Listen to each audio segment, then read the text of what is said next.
Hello అందరికీ welcome to our channel. ఈరోజు వచ్చేసి కొర్రమీను చేపల పులుసు ఎలా చేసుకోవాలో చూద్దాం. ఈ చేపల కొర్రమీననే కాదు, ఏ చేపల పులుసు అయినా ఈ ప్రాసెస్లో చేస్తే ఖచ్చితంగా టేస్టీగా ఉంటుంది. అయ్యో నాకు చేపల కూర ఉండరాదు, అది పులుసు ఎక్కువైనా అవుతుంది లేదా తక్కువైనా అవుతుంది, ఉప్పు కారం ఎక్కువ తక్కువ అవుతుంది, అది సరిగ్గా కుదరదు, నీచు చేపల స్మెల్ వస్తుంది అనుకునే వాళ్ళకి కూడా ఈ ప్రాసెస్లో చేయండి, ఖచ్చితంగా బాగుంటుంది.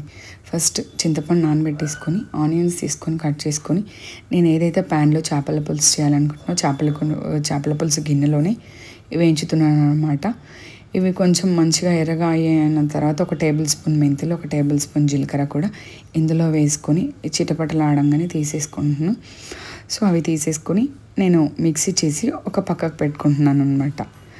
పక్కకు పెట్టుకొని మన చేపలు ఏవైతే ఉన్నాయో అవి ఇదే గిన్నెలోకి, ఈ చేపలు అన్నిటిలో గిన్నెలు పెట్టలేక కాబట్టి నేను ఇదే గిన్నెలోకి మళ్ళీ చేపల ముక్కలు తీసుకొని దాంట్లోకి పెరుగు వేసి వీటిని ఒక 10-15 నిమిషాలు నానబెట్టాలన్నమాట. పెరుగు వేసి నానబెడితే ఏంటంటే నీసు అనేది లేకుండా మనకి నీసు వాసన మొత్తం పోతుంది, చేపలలో ఉన్న నీసు మొత్తం. సో అందుకోసం పెరుగు వేసుకొని కొన్ని వాటర్ వేసుకోండి, కలిపి ఎక్కువ కాదు, జస్ట్ మీకు పెరుగు ఉందనుకో పెరుగు పెట్టేసుకుంటే ఎంతైనా ఏం కాదు, లేదు సరిపోను లేదంటే వేసుకొని కొన్ని వాటర్ తడుపుకొని అట్లా మనం గట్టిగా కలిపెట్టుకొని ఒక 10-15 నిమిషాలు మూత పెట్టేసి పక్కన పెట్టేసిన తర్వాత అవే ముక్కలు తీసేసి నీట్గా కడిగేసుకుంటూ దాంట్లో ఏమీ లేకుండా తీసేసి కడిగేసి పెట్టుకోండి.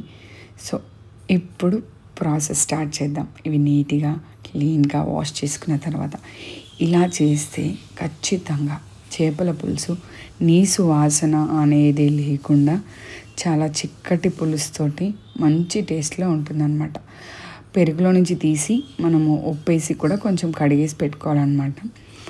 కడిగేసుకుంటే మనకి బంక జిగురు అదేం లేకుండా, మీకు ఆల్రెడీ తెలుసు కదా చేపల్ని ఉప్పేసి కడుగుతాం మనమని.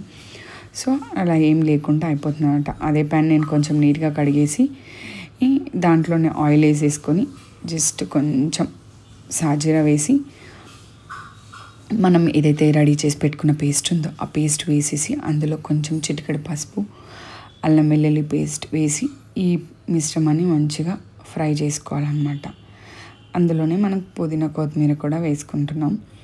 ఇలా ఫ్రై అయిన తర్వాత మనం దీంట్లోకి చేపల ముక్కలు కూడా వేసి వీటిని మంచిగా ఒక సైడ్ ఫ్రై అయిన తర్వాత ఇంకో సైడు చిన్నగా తిప్పి వేసేసుకోవాలన్నమాట. ఒక సైడ్ ఫ్రై అయిన తర్వాత చిన్నగా ఇంకో సైడ్ తిప్పి వేసుకొని ఫ్రై అయితే అప్పుడు మనకు ముక్క కొంచెం అనేది గట్టి పడుతుంది. సో మంచిగా కుక్ అవుతుంది అనమాట. పులుసులో కూడా అంతగా విరిగిపోకుండా బాగుంటుంది, మసాలాలు అంతా మంచిగా పడతాయి అన్నమాట. సో ఇలా తిప్పేసుకున్న తర్వాత మనం ఏదైతే చింతపండు రెడీ చేసి పెట్టుకున్నాం కదా గుజ్జు, ఆ గుజ్జుని మనం ఇందులో పోసేసుకోవాలన్నమాట. సో కొంతమంది ఏంటంటే చేపల పులుసు చిక్కగా రావడానికి కోసం అని చెప్పేసి మన టమాటాలను కూడా మిక్సీకి వేస్తారనమాట. ఏదైతే మనం ఆనియన్ది రెడీ చేసి పెట్టుకుంటాం కదా దాంట్లో టమాటాని కూడా 1-2 అని వేస్తారు. అది అలా వేయాల్సిన అవసరం ఏం లేదు మనకి. ఇప్పుడు అది వేయకుండా కూడా చాలా చిక్కగా గట్టిగా పులుసు మంచిగా ఉంటుందన్నమాట, టేస్టీగా చిక్కదనం మీరే చూడొచ్చు, చిక్కగా ఉంటుందన్నమాట. ఈ వీడియో మొత్తం చూడండి పులుసు ఎంత చిక్కగా ఉంటుందో. సో ఆ పులుసు పోసిన తర్వాత మనం కొంచెం మన టేస్ట్కి ఆ పులుసుకి దానికి చేపలకి తగ్గట్టు కారం వేసుకోండి. కొంచెం స్పైసీగా తింటే ఎక్కువ కారం అనేది మీరు చెక్ చేసుకొని వేసుకోండి. చేపల కూర ముక్కలు విరగొద్దు అని అంటే మనందరికీ తెలిసిందే. మనం ఎప్పుడు చేపల పులుసుని ముక్కలు వేసి పులుసు పోసిన తర్వాత గరిట పెట్టి కలపనే వద్దు, ఇలా ఊపుతూ కలుపుకోవాలన్నమాట. సో అప్పుడు ఏంటంటే అంతా మిక్స్ అవుతుంది, ఎందుకంటే పులుసు కదా. సో అందుకోసమే ఎప్పుడు ఇలా 2 సైడ్స్ పట్టుకొని ఊపుతూ ఫిష్ కర్రీ చేసుకోవాలి. అది గిన్నె అయినా కానీ ఇంకేదైనా కానీ, ఇలాంటి చేపల గిన్నె అయినా సరే, అది వేరే ఏదైనా సరే కానీ ఇలా ఊపుతూ రెడీ చేసుకోవాలన్నమాట. సో కొంచెం కారం వేసిన తర్వాత కొంచెం ధనియాల పొడి, ఉప్పు అవన్నీ వేసుకొని మళ్ళీ కొంచెం గరం మసాలా కూడా వేసుకోండి. ఇవన్నీ వేసుకున్న తర్వాత మీరు ఒకసారి సాల్ట్ టేస్ట్ చేసుకోండి. సో పులుసు చిక్కబడేంత వరకు కొంచెం కుక్ చేయండి. మీకు తెలుస్తుంది కదా ఎంతవరకు పులుసు ఉండాలి ఏంటి అని చెప్పేసి. ఆ కన్సిస్టెన్సీలో వచ్చిన తర్వాత స్టవ్ ఆఫ్ చేస్తే మన ఎంతో టేస్టీ అయిన చేపల పులుసు రెడీ అయిపోతుంది. తప్పకుండా ఈ స్టైల్లో ట్రై చేయండి. ఎలా వచ్చిందో చెప్పండి. నచ్చితే లైక్ చేయండి, షేర్ చేయండి.